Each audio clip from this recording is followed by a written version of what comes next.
साथियों नमस्कार, जय हिंद। साथियों आज हम सांप्रदायिकता क्या है, सांप्रदायिकता किस प्रकार से होता है, इस पर चर्चा करेंगे और विस्तार से जानने का प्रयास करेंगे कि सांप्रदायिकता क्या है। साथियों हमारी अस्मिता हमारे जीवन के कई पहलू होते हैं। आप बालक हैं या बालिका, आप युवा हैं, आप किसी भी शहर, जिले या प्रांत के निवासी हो सकते हैं और आप कुछ विशेष भाषाएं, कुछ विशेष बोलियां बोलते हैं। आप भारतीय हैं और साथ में पूरे विश्व समुदाय का एक समाज है, इस कारण भी आप विश्व नागरिक भी हैं। साथियों हर व्यक्ति का कोई ना कोई धर्म होता है, हर व्यक्ति का कोई ना कोई जाति होती है। कुछ अपने धर्म को ज़्यादा महत्वपूर्ण मान बैठते हैं या मानते हैं, लेकिन इन सभी को सांप्रदायिकता के दायरे से नहीं कहा जा सकता, सांप्रदायिकता नहीं कहा जा सकता। सांप्रदायिकता उस राजनीति को कहते हैं जो धार्मिक समुदायों के बीच विरोध और झगड़े पैदा करती है। सांप्रदायिकता राजनीतिज्ञों की कोशिश रहती है कि धार्मिक पहचान को मजबूत बनाया जाए, जैसा कि जो है उस समय हुआ था जब जो है 1947 में भारत पाकिस्तान बंटवारा हुआ था। वहाँ धार्मिक पहचान को मजबूत बनाया जा रहा था, इसी कारण कोलैप्स हुआ, परिस्थितियाँ बिगड़ी और जो है धार्मिक पहचान को मजबूती मिलने के कारण ही धार्मिक पहचान को मजबूत बनाया गया, इसी कारण ही विभाजन की रेखा खिंच गई। साथियों सांप्रदायिकता किसी चिन्हित के खिलाफ घृणा की राजनीति को पोषित करती है।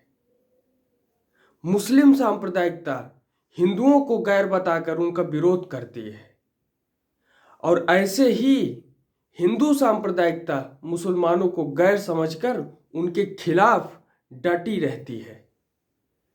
इस पारस्परिक घृणा से हिंसा की राजनीति को बढ़ावा मिलता है।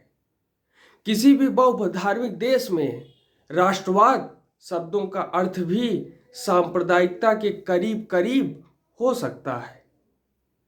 जैसे पाकिस्तान ने जो अपना धर्म स्वीकार किया है, राष्ट्रीय धर्म स्वीकार किया है, वो है इस्लाम। और वहाँ पर आए दिन मंदिरों को तोड़ने वाली घटनाएं टीवी पर सामने आती हैं, हिंदुओं को प्रताड़ित करने वाली घटनाएं सामने आती हैं। आंकड़ा उठाकर देखें तो 1947 में वहाँ पर कितने अल्पसंख्यक माइनॉरिटी थे और आज 2011 के सेंसस में घटकर कितने हो गए हैं, ये बिल्कुल साफ है। साथियों कभी किसी मुसलमान से पूछिए कि कुरान जो कि मुस्लिमों का पवित्र ग्रंथ है, कुरान में कहीं लिखा गया है कि हिंसा करो, मार काट करो? बिल्कुल नहीं। किसी हिंदू से पूछिए ठीक इसी प्रकार कि आपके धर्म में कहीं भी हिंसा का समर्थन होता है? बिल्कुल नहीं। रामचरितमानस में तो यहाँ तक कहा गया है कि परहित सरिस धर्म नहीं भाई, पर पीड़ा समन यधमाई। परहित दूसरों का हित, इससे बड़ा कोई धर्म नहीं होता। और पर पीड़ा, अगर किसी को पीड़ा पहुंच रही है, किसी का शोषण हो रहा है, इससे बड़ा अधर्म कुछ हो ही नहीं सकता। ये हमारे तुलसी बाबा लिखते हैं रामचरितमानस में। पूरा इतिहास हिंदू धर्म का उठाकर देखिए तो हिंदुओं ने कभी भी हिंसा का समर्थन नहीं किया। और इसलिए हमें इस बात को समझना चाहिए।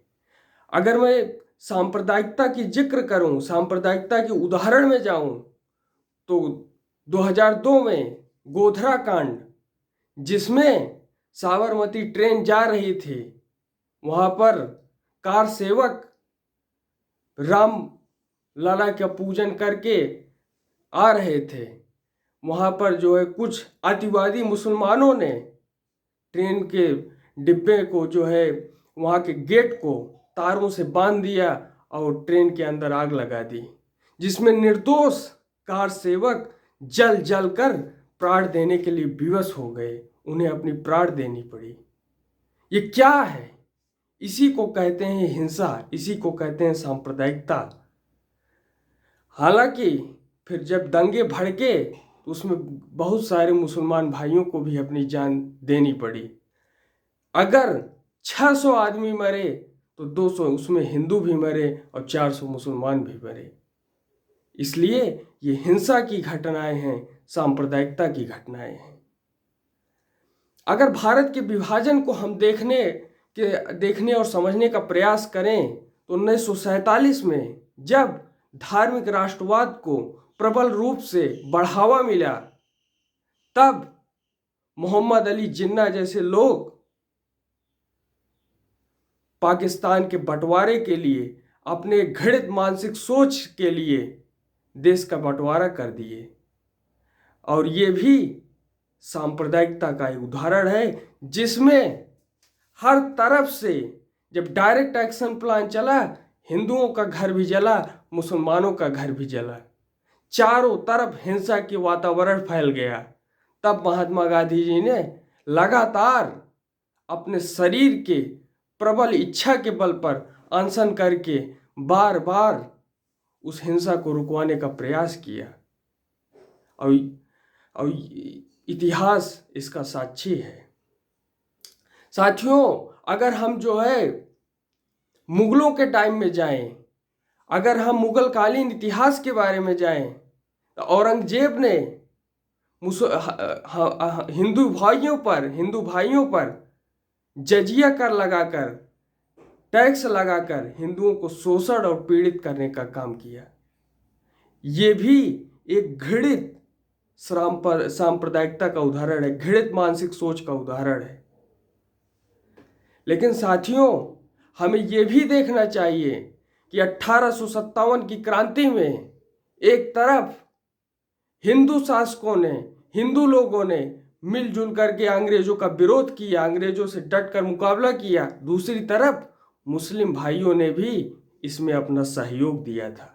बेगम हजरत महल और गफ्फार अली तमाम ऐसे क्रांतिकारी हैं जिन्होंने देश की आज़ादी के लिए संघर्ष किया है, इसमें कोई शक की बात नहीं है।